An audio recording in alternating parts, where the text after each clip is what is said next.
Hello everyone, welcome back to my channel. আজকে আমি 40 সাইজের একটা 3/4 স্লিভ কাটিং করে দেখাবো।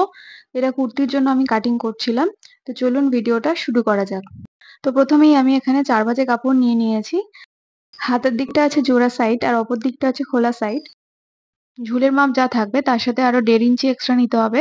আমি এখানে ঝুলের মাপ নিয়েছি 18 ইঞ্চি আর চওড়ায় নিয়েছি 9.5 ইঞ্চি। আমি এখানে 40 সাইজ ছাতির জন্য এই হাতাটা কাটিং করছি। উপর থেকে 4 ইঞ্চি নিচে একটা পয়েন্ট করব আর অপর দিকেও পয়েন্ট করে নেব।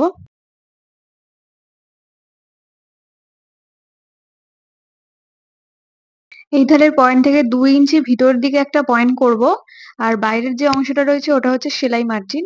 আর উপরে 1.5 থেকে 2 ইঞ্চি উপরে একটা পয়েন্ট করব। এখান থেকেই আমরা শেপটা দেব। উপর থেকে নিচের পয়েন্ট পর্যন্ত গোল করে শেপটা দিয়ে দেব।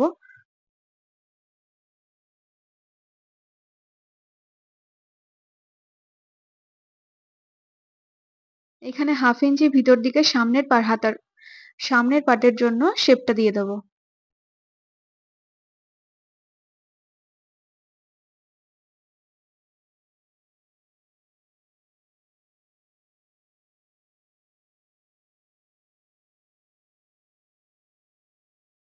এবার নিচে নিয়ে নেব মুহুরির মাপ। মুহুরি যা থাকবে তার হাফ, তার সাথে আরো 1.5 বা 2 ইঞ্চি এক্সট্রা সেলাই মার্জিন।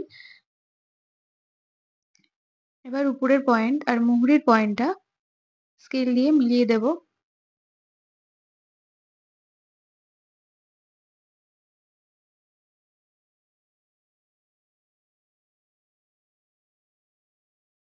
দেখুন হাতাটা আমার ড্রয়িং কমপ্লিট হয়ে গেছে। এবার এটা কেটে নেব। প্রথমে বাইরের পার্টের মোহরার অংশ থেকে কাটবো।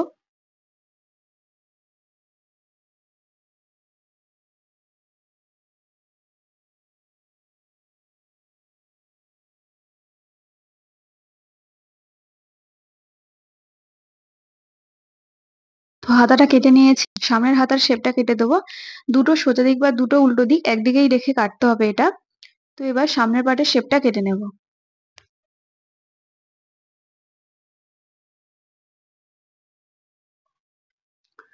সামনের পার্টের শেপটা কেটে নিয়েছি। হাতাটা কমপ্লিট হয়ে গেছে। যদি ভিডিওটা ভালো লেগে থাকে তাহলে অবশ্যই একটা লাইক করবেন, কমেন্ট এবং শেয়ার করবেন। আর আমার চ্যানেলটা অবশ্যই করে সাবস্ক্রাইব করবেন আর ফেসবুক থেকে দেখলে পেজটা ফলো করে দেবেন।